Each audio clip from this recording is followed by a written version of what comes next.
Olá a todos, meu nome é Marcos Amaro e eu sou artista. Eu queria, antes de mais nada, agradecer essa oportunidade para falar sobre a minha trajetória e falar sobre arte e sobre o tema que foi proposto, que é o ócio criativo. Queria começar por aí. Primeiro, arte. Arte é um conceito muito amplo, quase que inominável.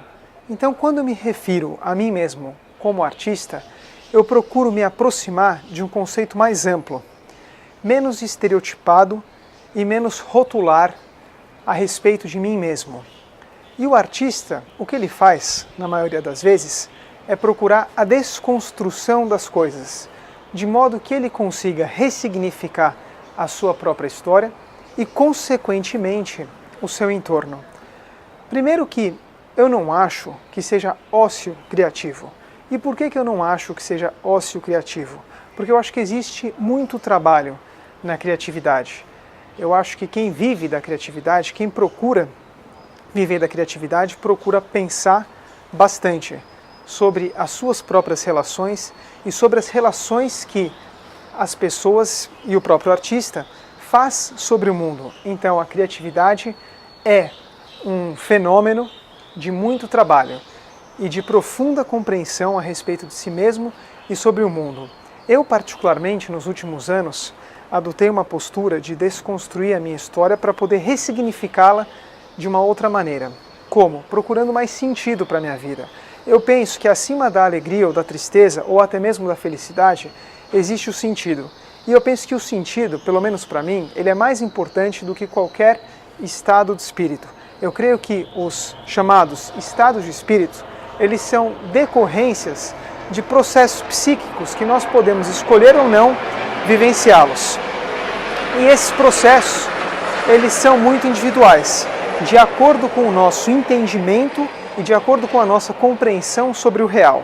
Ou melhor, nós inventamos o real o tempo inteiro, nós procuramos sentido através do real, fazendo relações, como eu disse, sobre a vida e sobre nós mesmos. Isso é a criatividade.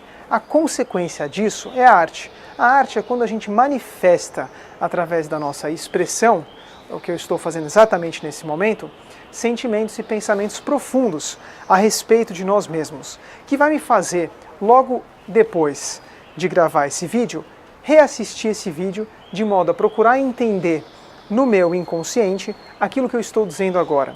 Então, procurar sentido no nosso inconsciente, procurando remoer no sentido de rever, de revisitar a nossa história, com o objetivo de trazer a nossa história para o presente e, portanto, significá-la, é um objetivo do artista, no meu caso em particular. É isso que eu procuro fazer através de escombros. Escombros não só da minha memória, mas através das sucatas que eu trabalho e procuro ressignificá-las de um outro modo, criando, como eu disse, sentido para a minha vida. Então eu creio que não existe ócio criativo, existe um profundo trabalho sobre si mesmo criativo que nos faz, quem sabe, entender um pouco mais a respeito da realidade, a respeito do nosso entorno, de modo que a gente consiga dilatar esses conceitos em nós mesmos, nos tornando, quiçá, mais generosos a respeito não só da nossa condição, mas do próximo. Então o desafio que eu procuro hoje na minha vida é procurar compreender um próximo de modo para além das projeções e das imagens que eu faço desse próximo. Esse é um exercício profundo e muito difícil, uma vez que nós necessariamente estamos vinculados à nossa história, e nós somos memória e sensação. Então, como fazer isso? Não recorrendo a um evento de fé ou a um evento de crença, que é uma coisa muito comum. Não procurando se sustentar na ideologia ou não procurando se sustentar na própria religião, mas procurando se sustentar em si mesmo, desfazendo quaisquer ilusões a respeito do real. Então o que eu procuro hoje na minha vida é desconstruir não só a mim mesmo, mas todo o meu entorno, de modo que eu consiga enxergar esse real. E o real ele é muito claro. O real é que nós vamos morrer e nós precisamos nos preparar para a morte. E nos preparar para a morte tem a ver com criar sentido na nossa vida, criar sentido no nosso entorno, de modo que a gente consiga vivenciar estados de espírito complexos e sofisticados. Esse é o meu conceito de inteligência, é procurar viver estados de espírito complexos, alterados e sofisticados sem necessariamente recorrer ao uso de qualquer externalidade, como por exemplo uma droga ou qualquer outra coisa do gênero, mas procurar dentro de si mesmo esse potencial para viver com intenção e com intensidade aquilo que nós queremos, de acordo com a nossa intenção, de acordo com o nosso modo de ser, que é o que eu chamo de ética.